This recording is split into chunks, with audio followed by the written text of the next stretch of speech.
Arabian dessert के बीचों बीच 1000 square metre पर फैला ये है सुलेबिया टायर ग्रेवयार्ड, दुनिया का सबसे बड़ा टायरों का कब्रिस्तान।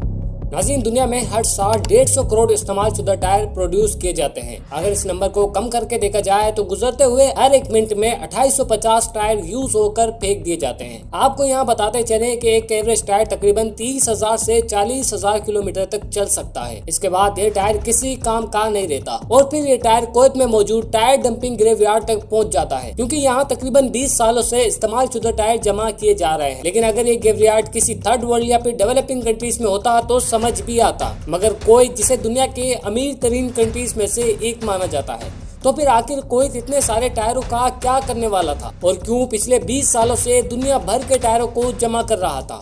विम टीवी की वीडियोस में एक बार फिर से खुश आमदीद।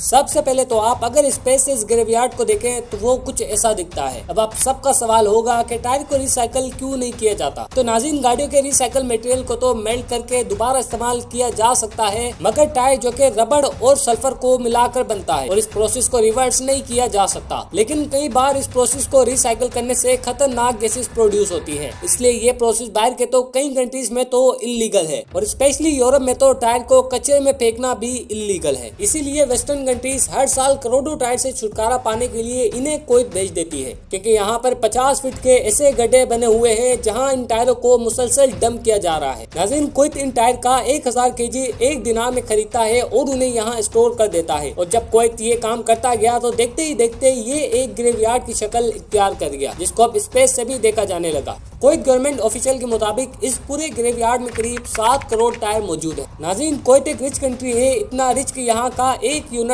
यानी एक कुवैती दिनार $3.3 के बराबर बनता है। और यही देखकर दुनिया हैरान थी कि आखिर कुवैत को इन यूज्ड टायरों को जमा करने की क्या जरूरत है, जबकि कुवैत सिर्फ इन्हें जमा ही करता जा रहा था और इनमें से एक को भी रिसाइकल नहीं कर रहा था। कुवैत के पास पैसे की कमी तो थी नहीं, इसलिए वो इनको औने पौने खरीद रहा था, जबकि कुवैत गवर्नमेंट के पास भी इसका कोई प्लान था। इसके बाद एक ऐसा वाकया हुआ जिसके बाद कुवैती ऑफिशियल ने इन टायरों को सीरियस लेना शुरू कर दिया। हुआ यूं कि 2012 से 2020 के दरमियान इस ग्रेवयार्ड पर कई बार आग लगना शुरू हो गई और यह आग इतनी जल्दी फैल जाती थी जिसको कंट्रोल करना भी मुश्किल था। यही वजह थी कि इन्होंने पहले से ही इन टायर्स को स्क्वायर में डिवाइड किया हुआ था, ताकि अगर एक स्क्वायर में आग भी लगती तो उसे कंट्रोल किया जा सकता। यह आग इतनी ज्यादा होती कि इस तबाही का अंदाजा आप इस सैटेलाइट इमेज से लगा सकते हैं। ये तबाही तो सिर्फ एक स्क्वायर की थी, जबकि अगर पूरे ग्रेवयार्ड में आग लगती तो कितना ज्यादा नुकसान होता। काले धुएं के बादलों से न सिर्फ जानलेवा गैसेस प्रोड्यूस होती, बल्कि करीब के शहर अल जरा में भी बहुत से लोगों को तकलीफ का सामना भी करना पड़ता। नाज़रीन, इन हादसात की वजह से इंटरनेशनल कम्युनिटी का भी कुवैत पर बहुत ज्यादा प्रेशर था, क्योंकि ये हार्मफुल गैसेस एटमॉस्फेयर में ही अनफिल्ट्रेट रहती हैं। आखिरकार 2021 में कुवैत ने इन टायरों को ठिकाने लगाने का फैसला कर लिया। कंटेनर्स में भर भर कर इन टायरों को पूरी दुनिया में रिसाइकल के लिए भेजा जाने लगा। लेकिन आखिर इन यूज्ड टायर को किस काम में लाया जाता है? एक नॉर्मल टायर में 3 चीजें होती है: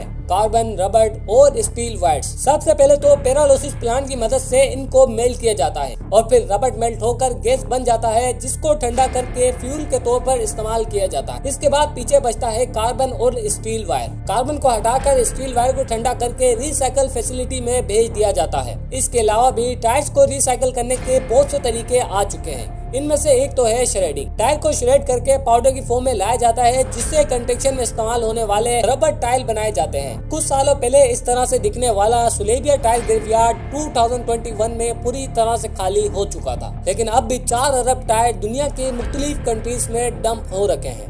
उम्मीद है कि आपको ये वीडियो अच्छी लगी होगी। अगर अच्छी लगी है तो वीडियो को लाइक करके चैनल को सब्सक्राइब जरूर कर लेना।